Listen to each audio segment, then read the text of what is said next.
désastre est imminent. Cette ville fabuleuse, pétrie de culture et à la technologie avancée, est sur le point d'être détruite. Les bâtiments, la population, toute une civilisation va être balayée par une catastrophe naturelle à laquelle rien ne pourra résister.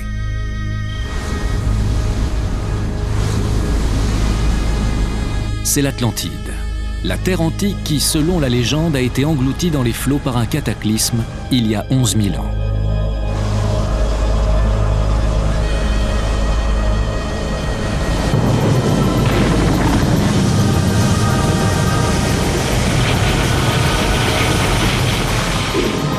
Cette histoire passionne depuis des siècles scientifiques et érudits.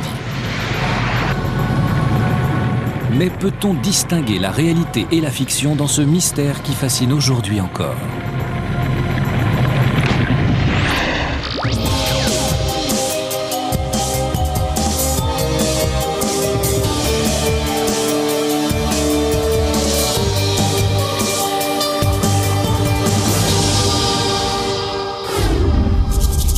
On n'a pas cessé, à travers les siècles, de raconter la disparition de cette île. Le philosophe grec Platon en parle le premier il y a plus de 2000 ans.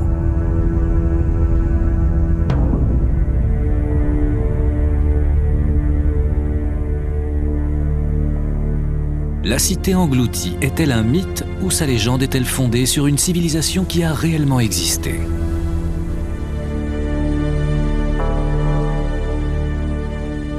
Et pourquoi tant de gens sont-ils portés à la croire ? Si l'Atlantide a existé, où est-elle maintenant ?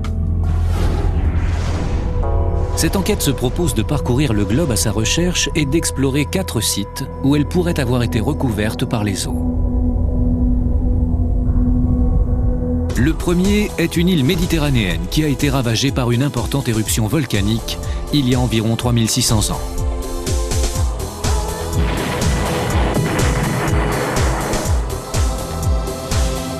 On y trouve les temples les plus anciens au monde, vestiges d'une civilisation qui, après les avoir bâtis, a disparu mystérieusement. Le voyage se poursuivra dans les Caraïbes. Là, d'étranges formations sous-marines ont été découvertes récemment au large de la côte cubaine et des Bahamas. En chemin, nous rencontrerons des amateurs qui pensent avoir trouvé la cité perdue. Et des chercheurs qui étudient de véritables énigmes archéologiques. Mais retournons d'abord à l'origine de la légende. L'histoire de l'Atlantide remonte aux ouvrages du philosophe grec Platon, écrits en 350 avant Jésus-Christ. Il est le seul écrivain de la Grèce antique à mentionner l'Atlantide et livre une clé essentielle. Selon lui, l'île de l'Atlantide a été anéantie par un cataclysme exceptionnel. Elle a disparu dans les flots en 24 heures. L'histoire est extraordinaire. Mais avant de continuer, est-ce possible ? Une civilisation entière peut-elle être anéantie en quelques heures ?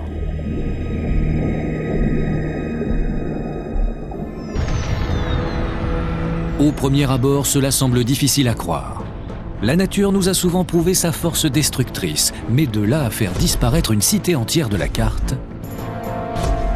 En 1994, le tremblement de terre de Northridge a détruit des quartiers entiers de Los Angeles. Et en 2004, les ouragans Charley, Ivan et Frances ont profondément meurtri la Floride. Mais les endroits où ils ont frappé n'ont pas été réduits à néant. Cependant, si l'on remonte plus loin dans le temps, on voit que la Terre peut donner naissance à des phénomènes d'une extrême violence. Des tsunamis ont détruit des rivages entiers et tué des milliers de gens. Des tremblements de terre ont réduit en poussière des villes entières. Lorsqu'ils explosent, les volcans peuvent être aussi puissants qu'une bombe nucléaire et certains ont détruit des cités. La liste est impressionnante. Pompéi, Herculanum, Krakatoa.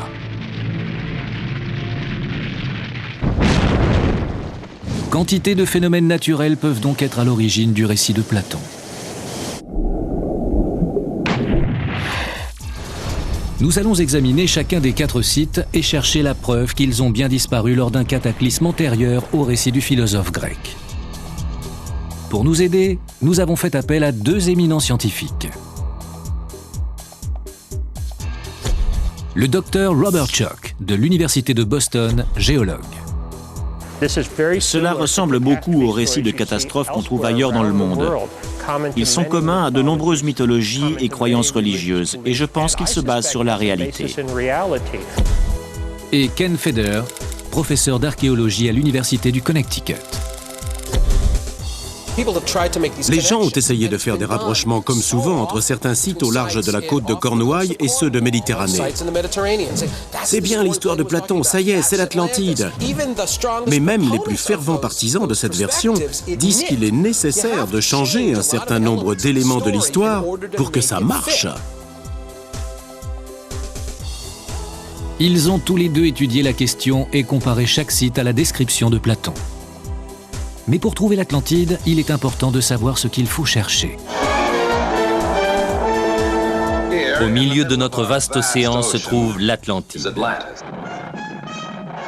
Au cours des années, l'image de l'Atlantide a été enjolivée par l'imagination des scénaristes de films. L'Atlantide, un monde qui voue un culte aux étranges dieux de la science.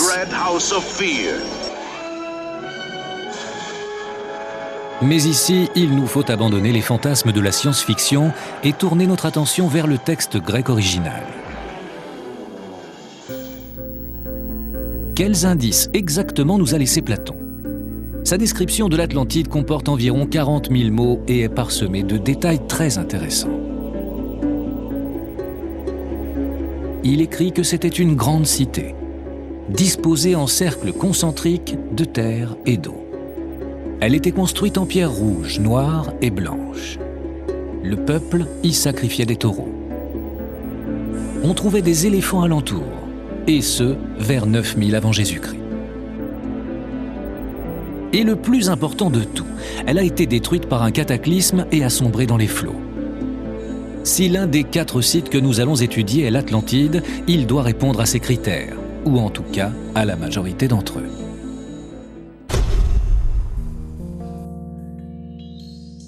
Les recherches contemporaines doivent leur origine à Ignatius Donnelly, politicien et écrivain du XIXe siècle. Platon a écrit une histoire à propos d'un royaume imaginaire, et Donnelly s'est enflammé. Donnelly était intrigué par certaines similarités entre les civilisations anciennes des 2 côtés de l'Atlantique. Il pensait que les pyramides d'Amérique centrale ressemblaient étonnamment à celles de l'ancienne Égypte. Pouvaient-elles avoir une origine commune ? En 1892, il publie un livre qui devient un best-seller. Il avance que les connaissances technologiques de l'Antiquité sont toutes issues d'une civilisation plus ancienne, l'Atlantide. Il affirme qu'après sa destruction, les survivants ont essaimé à travers le globe et transmis leurs connaissances. Ainsi seraient nées les pyramides égyptiennes et les temples mayas du Mexique. C'est vraiment Donnelly qui a introduit l'idée que l'Atlantide était la source mère de la civilisation, ce noyau de culture dont descend tout le monde antique. Sa théorie envoie les chercheurs de l'Atlantide aux 4 coins du monde.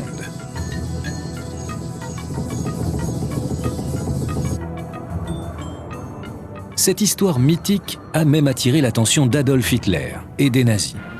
Passionnés par la légende, ils ont commencé à s'en servir dans leur conception d'une race aryenne.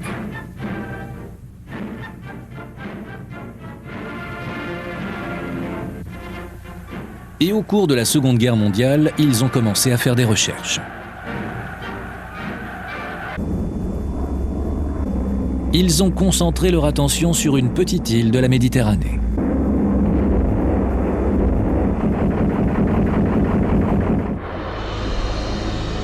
L'Atlantide, cette ancienne civilisation fantôme, est-elle une réalité ou une fiction?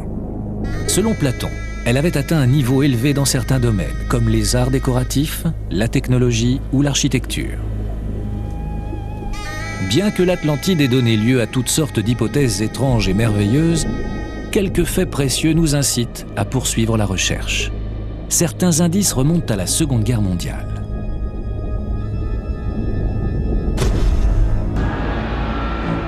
Dans les années 30, le haut commandement allemand envoie des officiers SS sur les traces de l'Atlantide.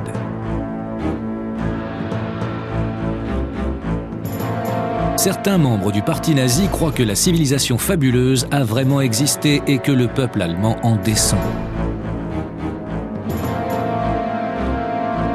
Ils espèrent donc trouver l'Atlantide pour étayer leur conviction d'appartenir à une race de seigneurs.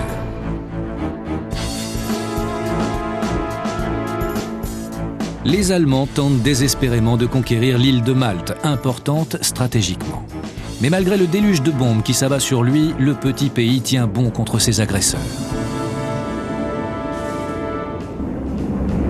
Ainsi, les Maltais ont-ils évité que leur trésor de l'Antiquité ne soit pillé par les chasseurs allemands de l'Atlantide.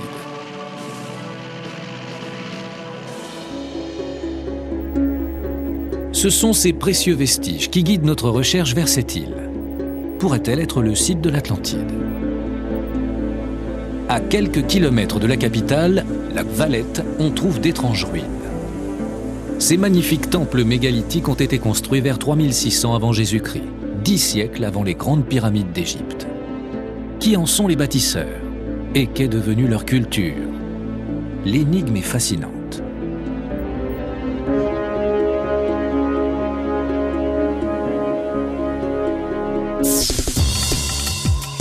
Adriana Cacciolotto travaille pour l'Office du tourisme maltais et a étudié l'histoire des sites religieux de l'île. Elle pense que la première civilisation implantée ici avait atteint un développement qui lui permettrait d'être à l'origine de l'histoire de l'Atlantide. Quand ils ont construit ces temples, ils étaient les plus grands architectes de leur époque. Il y a 100 000 ans, ils étaient les seuls à pouvoir bâtir ce type d'édifice unique en leur genre. Ils étaient très en avance. Certaines de ces pierres pèsent 20 tonnes, soit l'équivalent de 3 bus à double étage. Les transporter jusqu'au site et les ériger sur place relève de l'exploit. D'autres signes montrent qu'ici travaillait un peuple très avancé sur le plan technologique.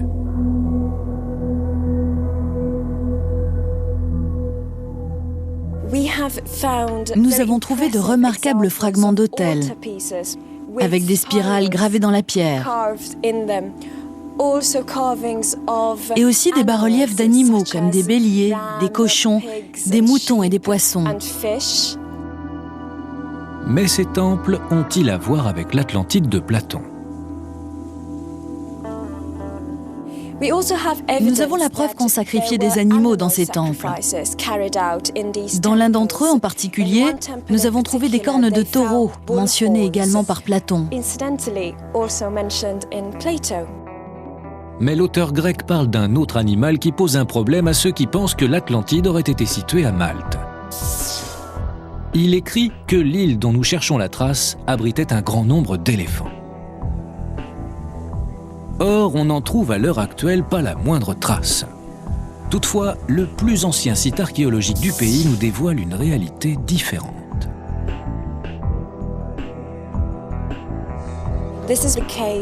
Voici la grotte de Gardalam, la cave de l'obscurité. La strate la plus basse date d'environ 500 000 ans.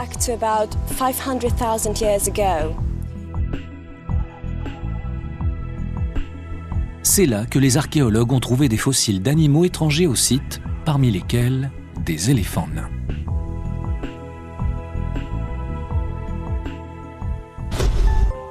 Comment sont-ils arrivés là? On comprend en examinant ces fossiles qu'autrefois l'île de Malte était réunie à la fois au continent européen et africain. À travers les siècles, le niveau des mers a monté et en a fait une île. Les animaux cernés par les eaux auraient disparu.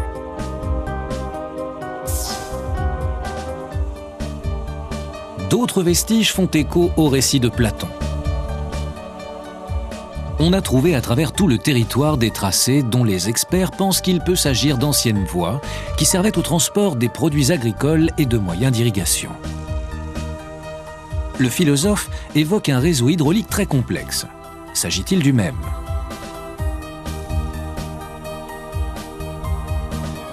Mais si l'Atlantide était située sur l'île de Malte, ses ruines ne devraient pas se trouver sur la terre ferme,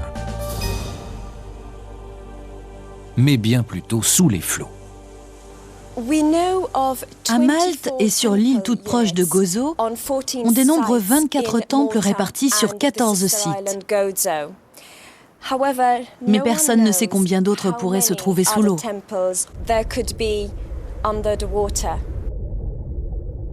Au cours des 5 dernières années, on a découvert d'autres édifices, plus au large. Peuvent-ils être liés à la cité enfouie ? Depuis la construction des temples il y a 5000 ans, le niveau de la mer sous l'influence de changements climatiques s'est élevé de près de 15 mètres.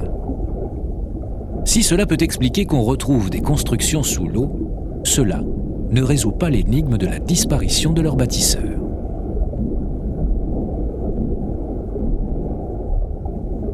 « 2500 ans avant Jésus-Christ, cette civilisation très développée a disparu.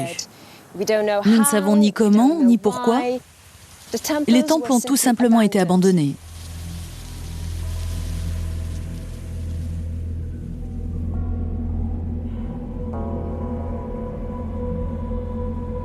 Pourquoi cette population a-t-elle disparu ? Des géologues ont découvert à Malte les traces d'une importante inondation qui aurait eu lieu à la fin de la période où ont été construits les temples. Sur divers sites, on a trouvé dans certains sédiments des ossements humains et animaux et de la terre déplacée par les eaux. Des passionnés émettent l'hypothèse que ce peuple de bâtisseurs aurait été emporté par un tsunami. Généralement, les tsunamis sont provoqués par un tremblement de terre ou une éruption volcanique. Les séismes sous-marins peuvent générer de gigantesques vagues capables de parcourir des milliers de kilomètres et de dévaster les côtes. La description de l'inondation qui amène la fin de l'Atlantide, selon Platon, correspondrait assez bien à un tsunami qui aurait emporté la population maltaise. L'île de Malte peut-elle être considérée comme un site possible pour l'Atlantide ? On y trouve des preuves qu'il s'y pratiquait un culte du taureau. Elle a abrité des éléphants. Il se peut qu'une culture y ait été détruite par une inondation. Par contre, on ne trouve guère de vestiges de voies d'eau. Les pierres sont dans des tons bruns et non de rouge, noir et blanc. Et les temples ne sont vieux que de 5000 ans. Les experts ne sont donc pas convaincus. Nous sommes ici devant une civilisation très ancienne que nous ne comprenons pas. Nous en connaissons très peu sur eux. Ils semblent être très avancés dans certains domaines, mais c'est précisément à cause de ces énigmes que je ne pense pas que Malte soit l'Atlantide de Platon. Le premier des 4 sites est ainsi écarté.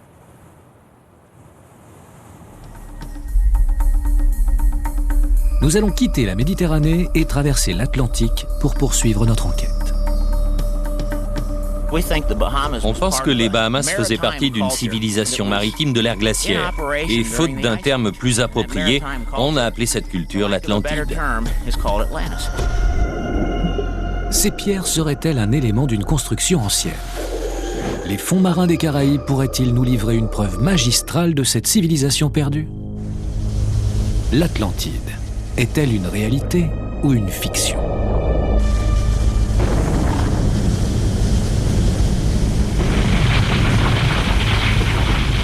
Et si elle a existé, reste-t-il au fond des océans, comme certains le croient, une ville engloutie il y a 9000 ans ?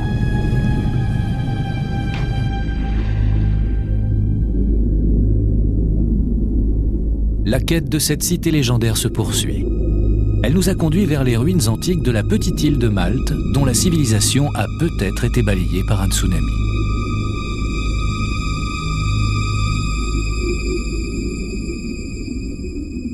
Bien qu'ils posent certaines énigmes, ces temples n'offrent aucune preuve tangible qu'ils étaient liés à l'Atlantide de Platon. Peut-être faut-il élargir l'enquête à des contrées plus lointaines. Et si l'Atlantide ne se cachait pas en Europe, mais en Amérique ?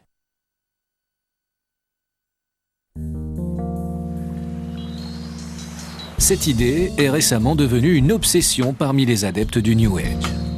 Elle trouve son origine dans les propos pour le moins étranges du voyant Edgar Cayce. Dans les années 40, Cayce fait une série de déclarations étonnantes à propos de l'Atlantide, prédisant même sa réapparition.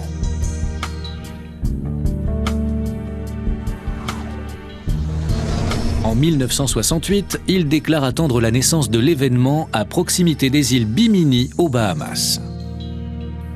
En 1968, un pilote en vol au-dessus de cet archipel remarque un alignement sous-marin de pierres rectangulaires.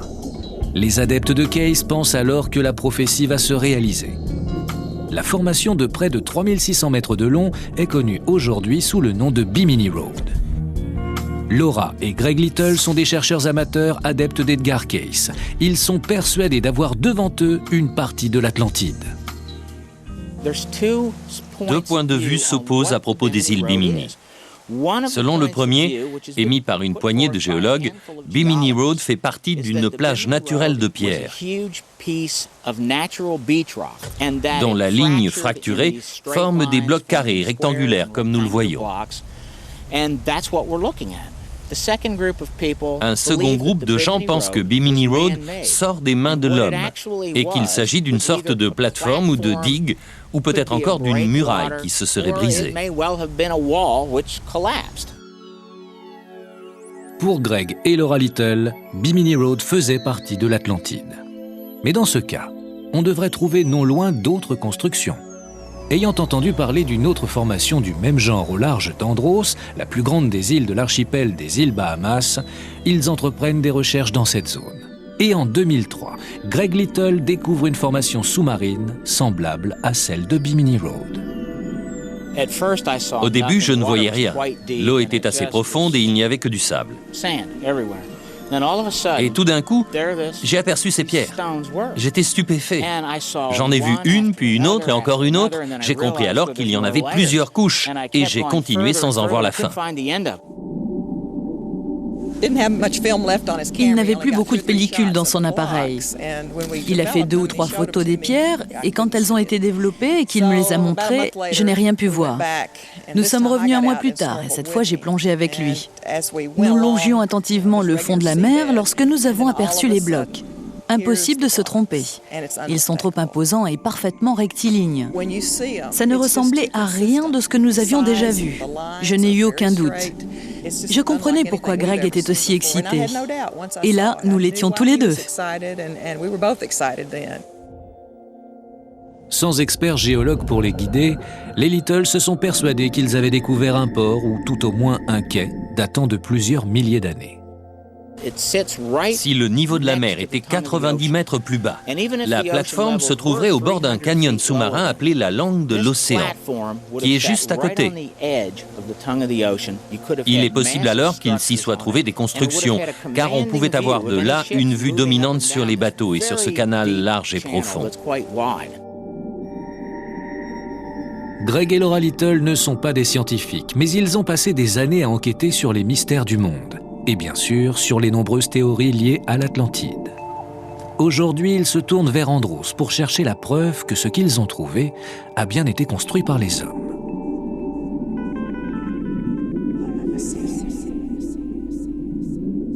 En arrivant à démontrer que ces blocs de pierre sont l'œuvre d'une ancienne civilisation, Greg pense réécrire l'histoire de la région. Selon les archéologues, les hommes ne sont pas apparus dans les Bahamas avant 1000 années après Jésus-Christ. C'est étonnant puisque nous savons que l'Amérique était déjà peuplée des milliers d'années plus tôt. Donc si ces structures étaient artificielles, cela signifierait que cette zone était peuplée bien avant cette date. Nous serions alors obligés de revoir l'histoire des Bahamas. On pense que les Bahamas faisaient partie d'une civilisation maritime de l'ère glaciaire. Et faute d'un terme plus approprié, on a appelé cette culture l'Atlantide. Pour soutenir leur thèse, les Little ont exploré une autre structure de pierre. Elle se trouve à l'air libre, sur une colline de l'île d'Andros. Certains insulaires affirment qu'il s'agirait des vestiges de fortifications. Le site offre en effet une vue dominante sur l'océan et sur l'intérieur de l'île, et paraît l'emplacement idéal pour édifier un fort ou un lieu de cérémonie. personne n'en connaît la date de construction. Mais Laura Little pense y voir la marque d'une ancienne tribu indienne. Cela nous rappelle beaucoup ce que nous avons vu avec les ruines mayas. Les Mayas d'Amérique centrale auraient alors parcouru l'océan jusqu'aux Bahamas, faisant du commerce et établissant ici et là des communautés. Selon cette théorie, ils auraient peuplé ces îles plus tôt qu'on ne le pensait. Mais dans ce cas, que sont-ils devenus? Si la théorie des Little est plausible, ils se doivent toutefois d'expliquer pourquoi on ne retrouve aucune trace de peuplement de ces îles avant 1000 après Jésus-Christ. Est-il vraisemblable que les habitants aient été balayés par un désastre naturel? Mais alors, qui étaient-ils? Greg et Laura croient que la cause de leur disparition a pu venir de l'espace. Ils s'appuient pour cela sur un phénomène survenu à l'est des États-Unis. On trouve dans l'État du Delaware et en Floride des milliers de dépressions de forme ovale connues sous le nom de Carolina Bays. Selon les Little, une énorme comète est entrée dans l'atmosphère terrestre il y a environ 11 000 ans. Elle s'est morcelée en 2 parties principales et des millions de petits débris. Ces fragments se sont fracassés à l'est des États-Unis, créant les Carolina Bays, tandis que les grands éléments sombraient dans l'Atlantique.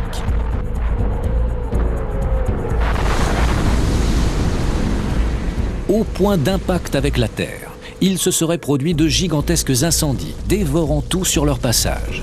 Et en mer, d'énormes vagues se seraient formées. Quand les 2 grands morceaux de la comète ont frappé l'océan Atlantique, ils ont provoqué des vagues comme un tsunami, ce qui a balayé tout ce qui se trouvait sur ces îles. C'est pour ça que nous n'avons aucune trace de vie humaine ici avant l'an 1000 après Jésus-Christ. Mais par contre, on y découvre des éléments comme la Bimini Road ou la plateforme d'Andros. Elles sont imposantes et construites juste au bord de l'eau. Autrement dit, ce qui était au sommet a pu être balayé, mais les fondations sont restées. Cette théorie pose cependant un problème. Les scientifiques qui étudient les Carolina Bays n'ont découvert aucune trace d'impact d'une comète. Ils pensent plutôt qu'elles ont été formées par la glaciation ou l'érosion du vent, sans en être toutefois certains. Quelle que soit l'origine des Carolina Bays, le mystère reste entier. Greg et Laura continuent résolument à croire que les Bahamas constituent le site le plus vraisemblable de l'Atlantide. À l'affût d'une nouvelle preuve, ils draguent la zone qui entoure les blocs qu'ils ont découverts l'année précédente. Mais leurs recherches se révèlent stériles. Nous sommes venus ici 4 fois l'année dernière. Et depuis, le fond a été couvert de sable. L'herbe à tortue s'est aussi développée. Mais nous avons aperçu de nombreuses zones nouvelles. En fait, la formation est plus grande que nous le pensions. J'ai nettoyé quelques couches entre les pierres, mais je ne peux pas dire si elles ont été construites par la main de l'homme. Je ne suis pas vraiment déçu, mais si nous ne découvrons pas ce dont il s'agit dans les prochaines années, nous ne le saurons jamais, car le corail aura rapidement tout recouvert. Que pensent les scientifiques des déclarations des Little? Le docteur Robert Schoch est géologue à l'université de Boston. Le site de Bimini Road pourrait-il, selon lui, être un vestige de l'Atlantide? Je dois admettre que je ne suis pas allé à Bimini pour examiner les choses in situ. Mais au vu des photos et des rapports techniques, je ne suis pas convaincu que ces structures soient artificielles, et encore moins qu'il s'agisse de l'Atlantide. J'ai plongé sur d'autres sites dont on disait qu'ils étaient artificiels pour en conclure finalement qu'ils étaient parfaitement naturels. Peut-être ces formations sont-elles inhabituelles, mais elles ne sont pas l'œuvre de l'homme. On peut aussi trouver ce type de forme dans la nature. Quelle place accorderons-nous aux Bahamas sur la liste des éventuels sites de l'Atlantide? Il est plus que probable que ces pierres sous-marines soient d'origine naturelle et non des ouvrages humains détruits par une catastrophe. Aucune preuve tangible ne témoigne d'autre part d'une catastrophe survenue 9000 ans environ avant Jésus-Christ. On ne voit ici pas trace de canaux circulaires, de constructions rouges, noires et blanches, de sacrifices de taureaux, ni de la présence d'éléphants. Si jamais l'Atlantide a existé, ce n'était certainement pas par ici. Malgré la passion de Greg et de Laura, les résultats de cette recherche sont insuffisants. Le site suivant nous ouvrira-t-il d'autres perspectives ? En 2000, une équipe de scientifiques fait une curieuse découverte en explorant les fonds marins au large de Cuba. Dans les profondeurs, ils trouvent d'immenses structures qui pourraient être l'œuvre d'une ancienne civilisation.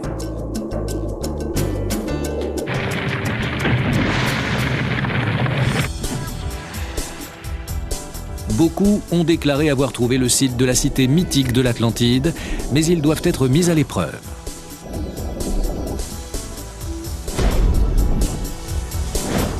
Notre enquête nous a déjà conduits en Méditerranée, puis aux Bahamas, à plonger au sein de formations sous-marines extraordinaires. À présent, notre recherche va se poursuivre sur l'île de Cuba. Dans les eaux profondes qui bordent la côte se trouvent d'autres structures étranges, plus difficiles à expliquer au premier abord.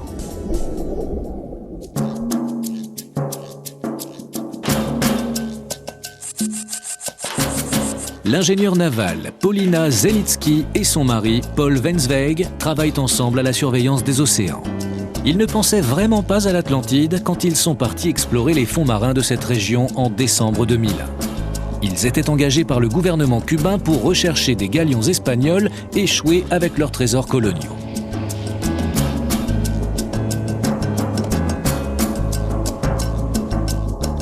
Ici, le fond des mers est à 600 mètres.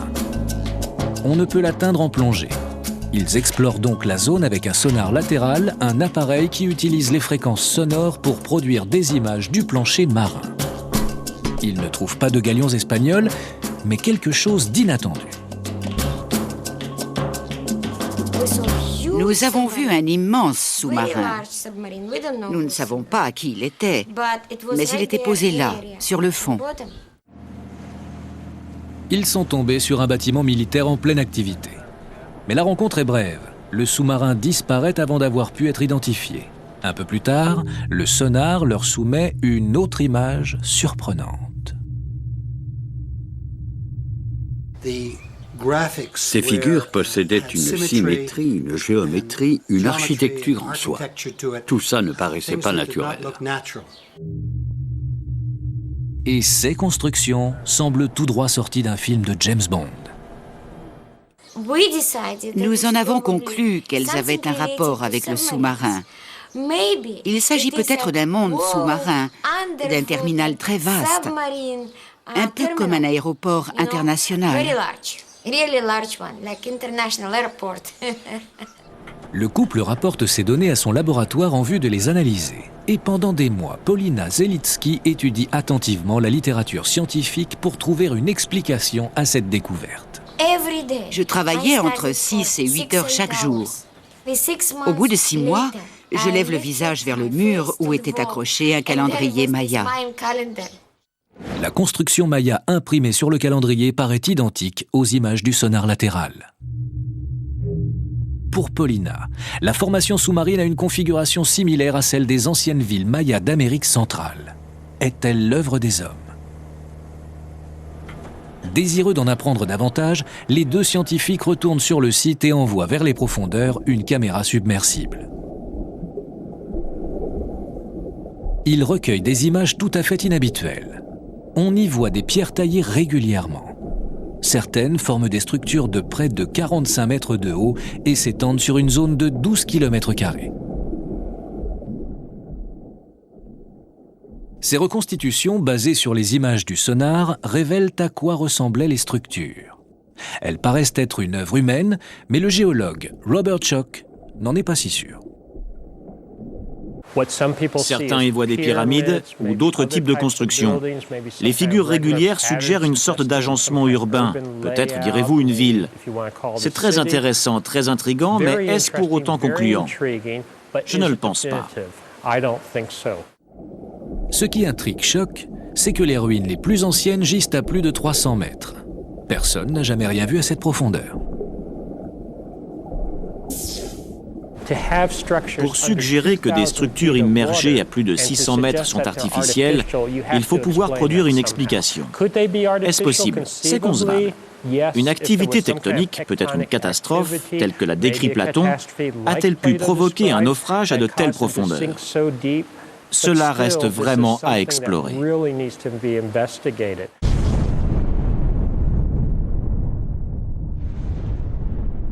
Si un cataclysme a provoqué la disparition d'une Terre, personne ne sait de quoi il a pu s'agir. D'après les éléments qu'il a pu rassembler, Paul Wenzweig pense qu'en effet ces structures ont pu un jour avoir été sur une île. Notre consultant en géologie est venu avec nous et il nous a montré les contours d'une île qui avait été engloutie par les eaux. Les structures qui gisent au fond de la mer ont-elles pu ressembler un jour à cela? Selon Wenzweig, on trouve une fable semblable à l'histoire de l'Atlantide dans les légendes orales de la province du Yucatan au Mexique. Elle décrit les origines d'une tribu locale. Ces origines remonteraient à une île située à l'est de Mexico qui a été engloutie par un immense cataclysme. En une nuit. En une seule nuit.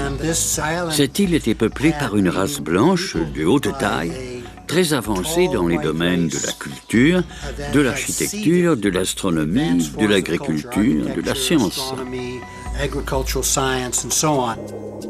Est-il possible qu'il s'agisse de l'Atlantide de Platon? Quelle place accorderons-nous au site cubain dans notre recherche de l'Atlantide?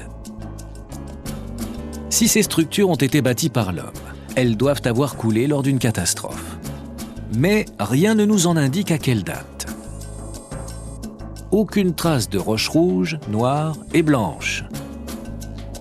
Et de façon peu surprenante, aucune preuve non plus de l'existence de canaux, ni de taureaux ou d'éléphants.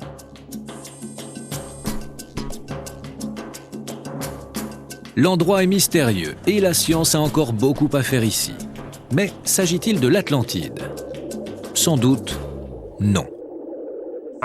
Je ne suis pas convaincu que ces figures soient artificielles, ni qu'il s'agisse de l'Atlantide. Mais est-ce que je laisse la question ouverte? Oui, cela mérite une enquête approfondie.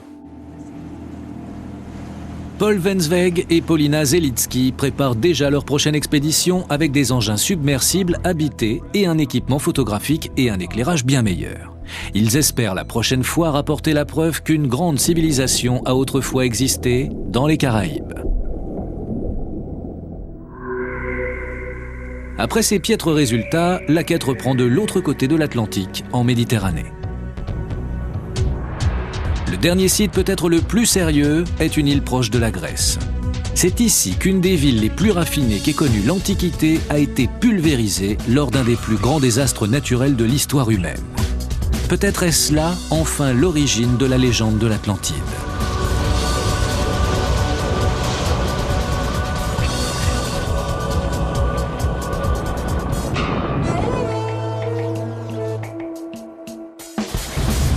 La quête de la cité perdue de l'Atlantide se poursuit.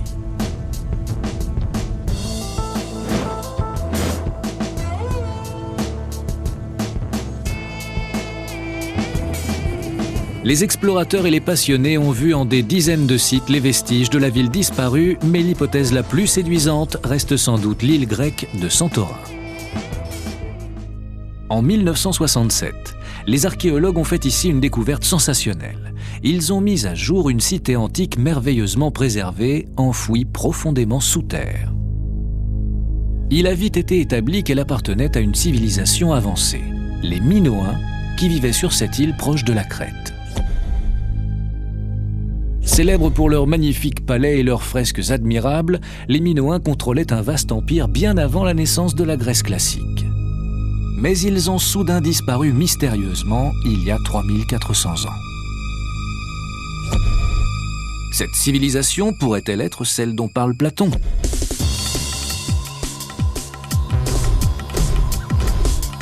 Cette découverte a attiré l'attention de Charles Pellegrino, écrivain et scientifique. La ville en elle-même était une découverte fascinante. On y a découvert un réseau de plomberie à l'intérieur des murs des maisons, une technologie très avancée, une utilisation complexe de l'eau et même un système d'aqueduc qu'on ne retrouve nulle part ailleurs avant l'époque de l'Empire romain. Comme beaucoup d'autres, l'écrivain s'est demandé si Santorin n'était pas le site de l'Atlantide. Les deux îles ont de nombreuses similarités. Par exemple, leur forme circulaire décrite par Platon.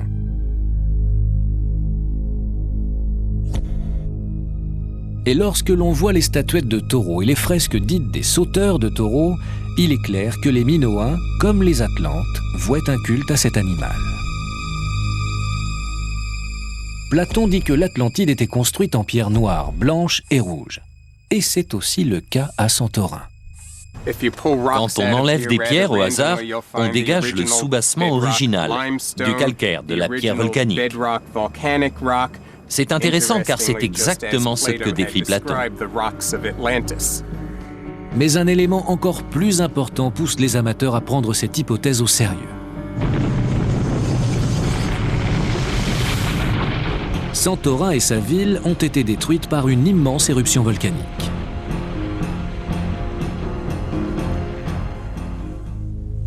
Nous sommes ici au bord d'un conduit de lave d'environ 15 km.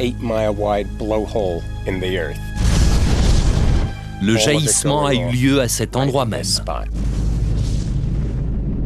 L'explosion a été 90 fois plus puissante que celle du mont Sainte-Hélène aux États-Unis.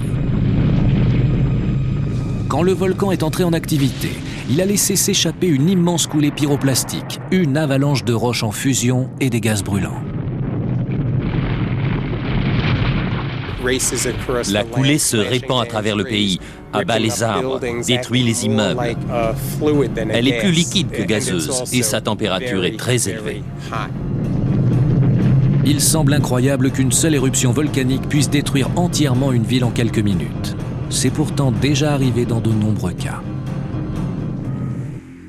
Voici Saint-Pierre de la Martinique. Au-dessus de la ville se dresse la montagne Pelée. Son volcan est paisible pour l'instant, mais il s'est réveillé le 8 mai 1902.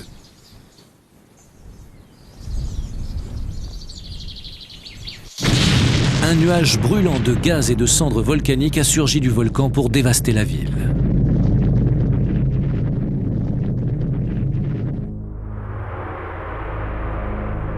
Les 29 000 habitants n'ont pas eu la moindre chance. Seules 2 personnes ont survécu.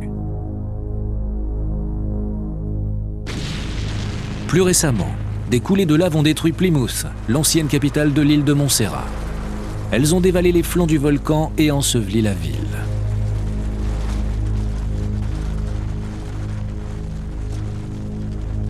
La couche de cendres et de débris était si épaisse qu'on ne voit plus aujourd'hui que les toits des maisons. Et l'éruption de Santorin était bien plus importante encore. À partir des pierres et des cendres déposées par l'explosion, Charles Pellegrino est capable de dresser un tableau détaillé des événements qui ont accompagné l'éruption. Cette couche blanchâtre sort de là, du haut de la faille, laissée au bord du cratère. On a à peu près 60 mètres de pierre ponce blanche, ce qui est la marque du début de l'éruption, le moment où elle se forme, se construit avant l'explosion finale, le grand boom. L'éruption continue à se préparer. La cavité se vide, créant un point faible dans la terre. Le magma en fusion s'accumule au sommet jusqu'à ce qu'à la fin le volcan se fissure, laissant échapper la pression et c'est l'explosion. Après avoir fait éclater son sommet, le volcan se déchire, créant un trou de la taille d'une ville au centre de l'île. Immédiatement après cette explosion, on a sans doute vu l'eau recouvrir les failles de ce qui restait de l'île. Un bateau ressemblait à un pauvre fétu de paille tombant des chutes du Niagara. Et même à côté, les chutes du Niagara paraissaient être un filet d'eau. Presque 4000 ans d'histoire étaient détournés dans une direction entièrement nouvelle. C'était la fin de la civilisation minoenne. Et voilà ce que nous voyons ici, la fin d'un monde. Santorin pourrait-elle être le véritable site de l'Atlantide ? sa population avait élaboré une culture très raffinée et a certainement été anéantie par un cataclysme mortel. Mais il reste un problème. Platon disait que l'Atlantide a été détruite 9000 ans avant son époque. Or, l'explosion de Santorin s'est produite vers 1630 avant Jésus-Christ, soit 13 siècles seulement avant Platon. C'est le seul obstacle. Mais cela ne change pas la conviction de Charles Pellegrino que l'on pourrait bien avoir trouvé le site de l'Atlantide en ce lieu. Des érudits ont discuté pendant des années pour savoir si Platon voulait dire 9000 ans ou 900 ans. En tout cas, Platon affirme s'être basé sur un fait réel. Et on peut lui permettre d'exagérer pour créer une sorte de fable. Alors, à quelle place allons-nous mettre Santorin dans la liste des sites possibles de l'Atlantide ? D'un côté, la cité n'est pas aussi ancienne que celle dont parle Platon et rien n'indique que des éléphants aient vécu ici. Mais les pierres sont de la couleur décrite par le philosophe. Elle a une forme circulaire et on y pratiquait un culte du taureau. Une vaste partie de l'île a disparu dans les flots. Mais est-ce assez pour en faire l'Atlantide ? Pour les Grecs anciens comme Platon, la légende faisait des Minoens des sortes de surhommes. Et leur fin dramatique a certainement été source d'inspiration pour le poète. Mais certains experts pensent que trop de faits ont été distordus pour coller à l'histoire racontée par Platon. Combien d'éléments d'une histoire peut-on changer et continuer à dire que c'est la même histoire ? Dans certains cas, on change la date de l'événement, ou bien le lieu, ou encore l'ampleur. On peut faire d'un rat un chat en modifiant certaines particularités. Il n'en demeurera pas moins qu'un chat et un rat, ce n'est pas la même chose.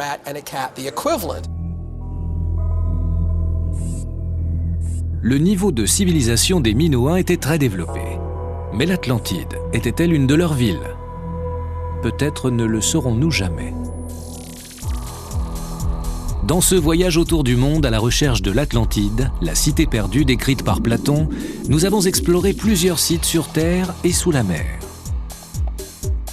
Il y a longtemps, une civilisation oubliée de bâtisseurs de temples vivait à Malte. Leurs exploits technologiques sont antérieurs à ceux de l'Égypte ancienne.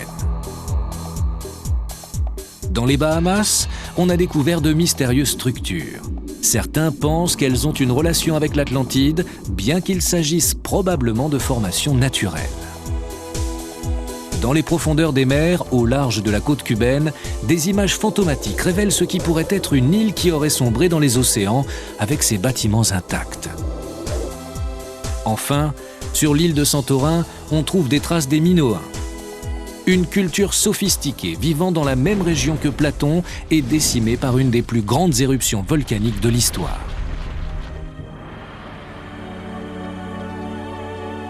Chacun de ces endroits présente des parallèles fascinants avec la description du philosophe grec.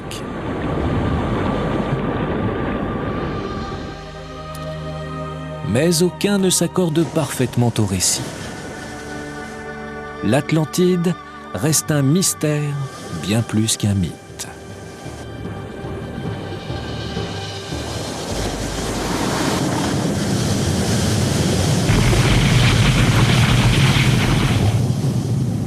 Mais une chose est certaine, dans le futur, des découvertes archéologiques encore plus passionnantes auront lieu dans le monde océanique. Et peut-être ces découvertes nous mèneront-elles un jour au site définitif. Peut-être est-ce ailleurs qu'attend d'être enfin découvert le lieu que Platon a appelé l'Atlantide.